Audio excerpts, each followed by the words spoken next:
L'histoire des origines de Gripsou dans Ça et Bienvenue à Derry révèle la mythologie complexe qui entoure ce monstre terrifiant. Allons, c'est l'heure de l'histoire, mon poulet au miel. On ouvre les petits volets. Cœur vaillant, œil sur la balle, on ne peut pas perdre. Gripsou, le clown dansant, est un ennemi extraterrestre qui dispose de pouvoirs cauchemardesques pour terroriser ses victimes. Les habitants de Derry, dans le Maine, sont accablés par Gripsou tous les 27 ans. Et la saison 1 de Bienvenue à Derry relate l'une de ces violentes tueries au début des années 60. Le film Ça a contribué à asseoir la légende de Gripsou comme un méchant emblématique du cinéma d'horreur, tandis que la série a dévoilé davantage ses sombres origines. Ça entretient le mystère autour de ses victimes, ce qui rend d'autant plus terrifiante la confrontation avec son incroyable pouvoir et son apparente cruauté. Toutefois, l'image iconique du clown qui apparaît à Georgie dans une bouche d'égout du premier film ne révèle que la face cachée de Gripsou. De ses origines à sa véritable forme terrifiante, son histoire recèle de nombreux détails à explorer. L'intrigue de Ingrid Kirsch dans la série, parmi d'autres intrigues secondaires, en témoigne. Malgré son apparence iconique et inquiétante, Gripsou n'est pas un clown, mais une entité maléfique ancestrale, peut-être aussi vieille que l'univers lui-même. Elle provient du néant qui contient l'existence tout entière. Cet espace au-delà de l'espace, dans le récit des origines de Ça, est appelé le macronivers, également désigné comme les ténèbres de Todash dans les romans de la Tour sombre de Stephen King. Sa dimension d'origine est un royaume cosmique parallèle au nôtre au sein du macronivers, et sa source d'énergie puissante et terrifiante est appelée les Lumières mortes. À un moment donné, Ça arriva sur Terre lors d'un cataclysme il y a des millions d'années. Il atterrit dans la partie qu'allait devenir l'Amérique du Nord, précisément à l'endroit où la ville de Derry fut finalement construite. Ça sommeille sous la terre pendant des millions d'années, attendant l'arrivée de l'humanité. Lorsque la ville de Derry fut fondée en 1715, il s'éveilla et commença un cycle se nourrissant des peurs des habitants de Derry, puis retourne hiberner pendant des cycles de 27 à 30 ans. Ça ne mange pas les enfants à proprement parler, il se nourrit de leurs peurs, mais le processus est fatal. Ça s'attaque aux enfants de Derry car leurs peurs sont plus faciles à matérialiser et à exploiter. King a choisi que Ça prenne principalement l'apparence de Gripsou, le clown dansant, car il pense que les clowns effraient les enfants plus que tout au monde. Il manipule les adultes de Derry pour qu'ils l'ignorent passivement et n'interviennent pas lors de ses attaques contre les enfants. Toutefois, il n'hésite pas à dévorer des adultes quand l'envie lui prend. Parce que Ça manipule les esprits des habitants de Derry, les adultes préfèrent ne pas s'attarder sur les tragédies qui se produisent. Ainsi, malgré le nombre d'enfants disparus, les adultes se contentent de remplacer les anciennes photos par de nouvelles et de continuer comme si de rien n'était.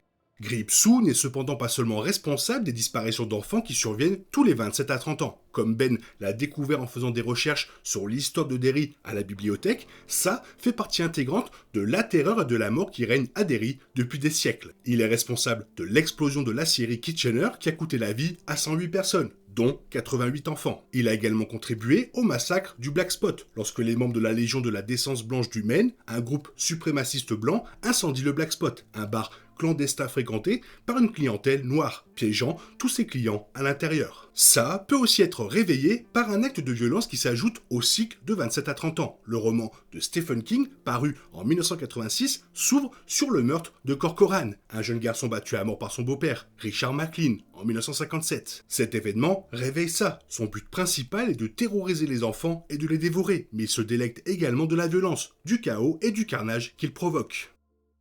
Ça est un métamorphe qui prend la forme de la plus grande peur de sa victime. Gripsou, le clown dansant, n'est cependant que sa forme physique de prédilection. Ça prend de nombreuses autres formes, comme celle d'un lépreux sans-abri poursuivant Eddie, ou celle de la femme du tableau qui terrifie Stan. Dans le roman, Ça se manifeste sous encore beaucoup plus d'apparences, notamment celle d'une araignée géante et de plusieurs monstres célèbres dont les producteurs du film ne possèdent pas les droits d'adaptation. Parmi ces monstres figurent Dracula, le loup-garou, la créature du lac noir, le monstre de Frankenstein, le requin des dents de la mer et Rodan. Dans le roman original de Stephen King, Billy entrevoit brièvement la véritable forme de Ça dans les Lumières mortes et la décrit comme une créature infinie, rampante et poilue, faite de lumière orange.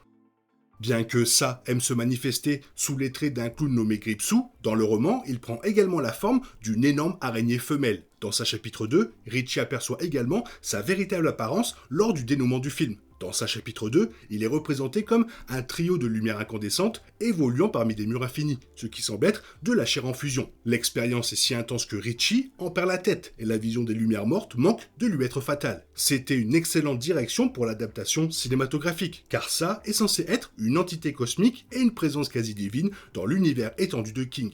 L'ennemi naturel de ça est un autre être suprême du macro-univers appelé la Tortue. La Tortue apparaît également dans l'histoire de la Tour Sombre sous le nom de Maturin, l'un des gardiens du rayon. Mais ça se décrit lui-même comme l'être supérieur. On ignore si ça est plus puissant que la Tortue. Toutefois, le simple fait que la question soit débattue, compte tenu du rôle de Maturin parmi les entités qui maintiennent la réalité fictionnelle de King, qui s'étend sur plusieurs titres, témoigne de la puissance réelle de ça. En tant que mal surnaturel ancestral, ça possède une multitude de super-pouvoirs. Outre la métamorphose, il peut également créer des illusions. C'est ça qui a provoqué l'incendie qui a tué les parents de Mike. Ça peut se projeter dans les photographies, comme le diaporama de la famille de Billy que les ratés ont visionné dans son garage, et peut apparaître et disparaître à volonté. Ce dernier pouvoir est démontré lorsqu'il apparaît dans les bois pour observer l'agression de Mike par Henry Bowers et sa bande de voyous. Le pouvoir le plus redoutable de ça est sa capacité à manipuler la perception de la réalité, ce qui lui a permis de perpétrer des siècles de violence en toute impunité. C'est grâce à ce pouvoir que Alvin Marsh, le père violent de Beverly, n'a pas remarqué que leur salle de bain était entièrement recouverte de sang après l'agression de Beverly par ça. Lorsque les ratés découvrirent le repère de ça dans les égouts, ils virent les cadavres de tous les enfants victimes de ça flotter au-dessus d'eux, un exemple parmi d'autres de ses pouvoirs télékinésiques. Malgré toute sa puissance, ça se révéla vulnérable aux attaques physiques une fois que les ratés eurent surmonté leur peur de ça. Il est capable de se régénérer, comme lorsqu'il fut transpercé par Beverly à la tête, mais seulement jusqu'à un certain point. Sa capacité diminue si son agresseur n'a pas peur. Après avoir subi de tels dégâts physiques de la part des ratés enhardis, ça dut se réfugier dans les entrailles de Derry pour y dormir et se régénérer pendant 27 ans. Dans Bienvenue à Derry, qui évoque l'histoire de Ingrid Kirsch, la série révèle que Gripsou, le clown dansant, de son vrai nom Bob Gray, fut lui aussi victime de ça avant de devenir sa forme de prédilection. Veuf et artiste de cirque, il travaillait comme clown dans une fête foraine près de Derry en 1908. Gray espérait que sa fille Ingrid rejoigne l'entreprise familiale et l'autorisait même à se produire sous le nom de celle de sa mère, Periwinkle. Toutefois, comme Bob Gray était adoré des enfants et avait gagné leur confiance en tant qu'artiste, ça le prit pour cible, le tua et prit son identité.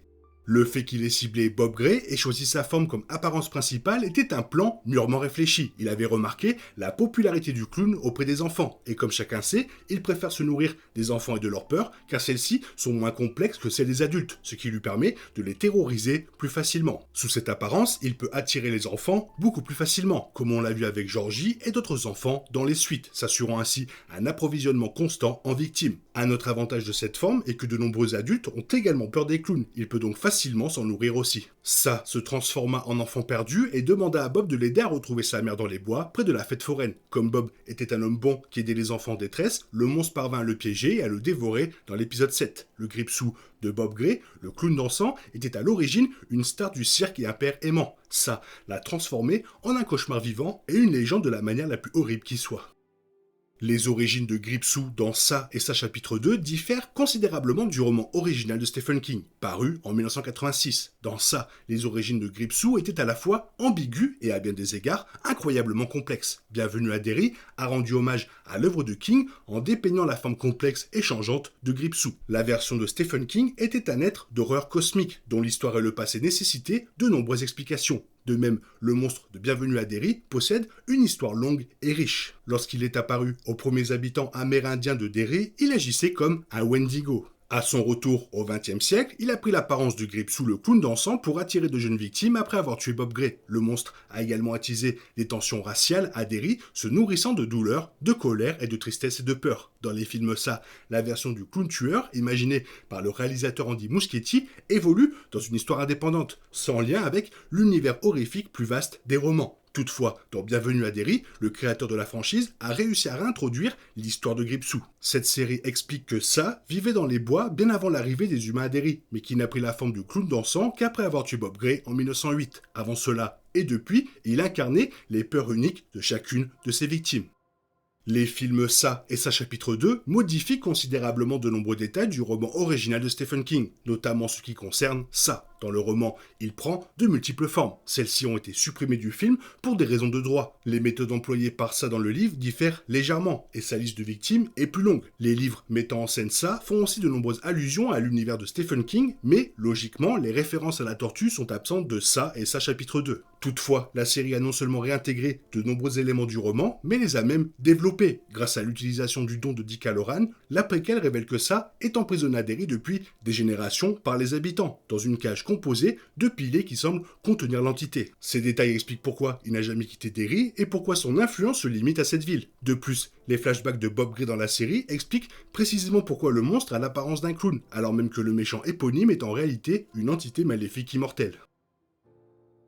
Toujours un plaisir de parler de Ça en attendant le dernier épisode de Bienvenue à Derry, avant d'attendre quelques années avant d'avoir la saison 2. Toi, qu'est-ce que tu en penses? Fais-moi part de ton avis dans la zone commentaire, et comme d'habitude, bisous bisous, bye bye. Il est impossible de compter sur les autres de nos jours, on est obligé de tout faire soi-même. Je me trompe? Rien de grave, j'avais tout prévu. Où va le monde, je vous le demande.